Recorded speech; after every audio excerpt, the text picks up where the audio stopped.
महर्षि भृगु ब्रह्मा जी के मानस पुत्र थे। उनकी पत्नी का नाम ख्याति था, जो दक्ष की पुत्री थी। महर्षि भृगु सप्तर्षि मंडल के एक आर्षि हैं। सावन और भाद्रपद में वे भगवान सूर्य के रथ पर सवार रहते हैं। एक बार की बात है, सरस्वती नदी के तट पर आर्षि मुनि एकत्रित होकर इस विषय पर चर्चा कर रहे थे कि ब्रह्मा जी, शिव जी और श्री विष्णु में सबसे बड़े और श्रेष्ठ कौन है। इसका कोई निष्कर्ष न निकलता देख उन्होंने त्रिदेवों की परीक्षा लेने का निश्चय किया और ब्रह्मा जी के मानस पुत्र महर्षि भृगु को इस कार्य के लिए नियुक्त किया। महर्षि भृगु सर्वप्रथम ब्रह्मा जी के पास गए।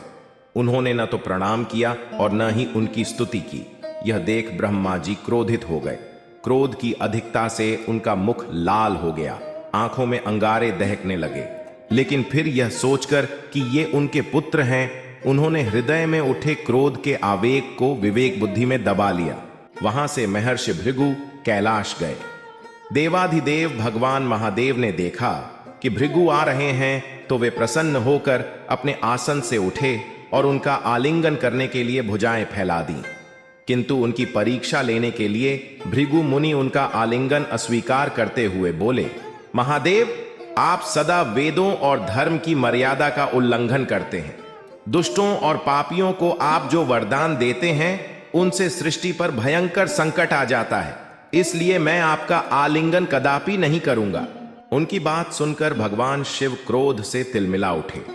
उन्होंने जैसे ही त्रिशूल उठाकर उन्हें मारना चाहा, वैसे ही भगवती सती ने बहुत अनुनय विनय कर किसी प्रकार से उनका क्रोध शांत किया। इसके बाद भृगु मुनि वैकुंठ लोक गए। उस समय भगवान श्री विष्णु देवी लक्ष्मी की गोद में सिर रखकर लेटे थे। भृगु ने जाते ही उनके वक्ष पर एक तेज लात मारी। भक्तवत्सल भगवान विष्णु शीघ्र ही अपने आसन से उठ खड़े हुए और उन्हें प्रणाम करके उनके चरण सहलाते हुए बोले, भगवान, आपके पैर पर चोट तो नहीं लगी? कृपया इस आसन पर विश्राम कीजिए।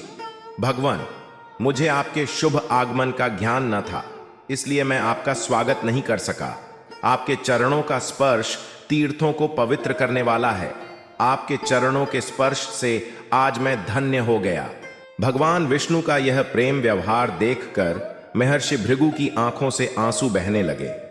उसके बाद वे आर्षि मुनियों के पास लौट आए और ब्रह्मा जी, शिव जी और श्री विष्णु के यहाँ के सभी अनुभव विस्तार से कह बताया। उनके अनुभव सुनकर सभी आर्षि मुनि बड़े हैरान हुए और उनके सभी संदेह दूर हो गए। तभी से वे भगवान विष्णु को सर्वश्रेष्ठ मानकर उनकी पूजा अर्चना करने लगे। वास्तव में उन आर्षि मुनियों ने अपने लिए नहीं, बल्कि मनुष्यों के संदेहों को मिटाने के लिए ही ऐसी लीला रची थी।